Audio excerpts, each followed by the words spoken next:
Business Communication Skills for Managers, Module 2, Methods of Communication is our topic. Methods of communication are various and they vary from organization to organization and from one sector to another sector, but there are few basics which apply to all organizations across. So the learning outcomes of methods of communication is that we are going to discuss the importance of listening. We are going to talk about verbal communication and its role in business. And then towards the end, we are going to talk about the non-verbal communication and its roles and how it impacts a business. There are 5 key skills for active listening. One has to pay close attention to whatever someone is saying when they are discussing any topic while it is a meeting or day-to-day training, day-to-day catch-ons, day-to-day follow-ups. Minimize distractions. Whatever is there in the surroundings, one has to minimize those distractions to formalize a proper communication among people. Give good body cues.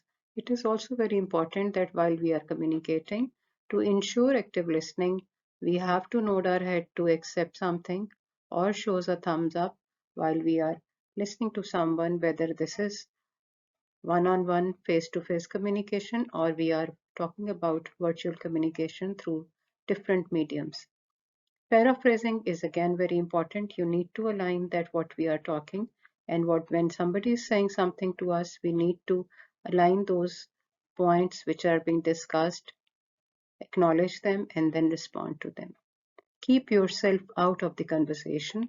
For active listening, if there is some communication going on in our surroundings, so we have to ensure that whatever the speaker is talking about or whatever the meeting head is speaking, we should be connecting very actively with the person.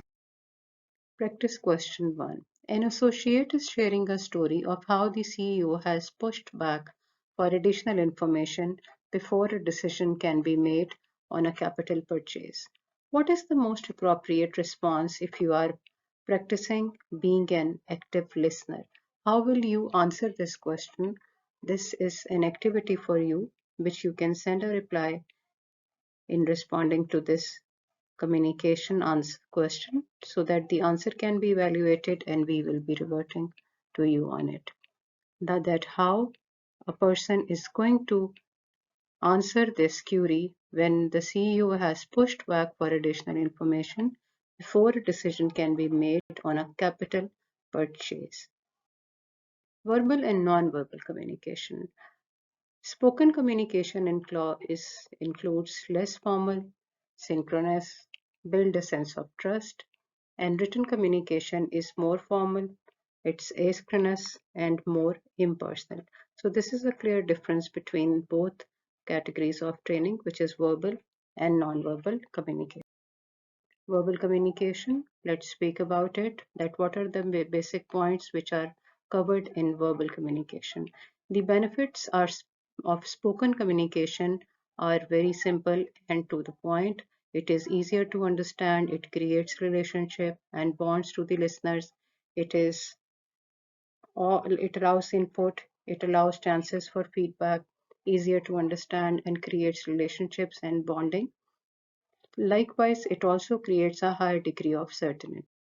Nonverbal communication is the type of communication that can affect on success of your communication. So sometimes facial expressions through giving cues to someone, gestures like raising your eyebrows, a nice smile, proximity, touch means that you are time and again holding the desk, pointing out something, making a very respectful eye contact, and your appearance is also relevant to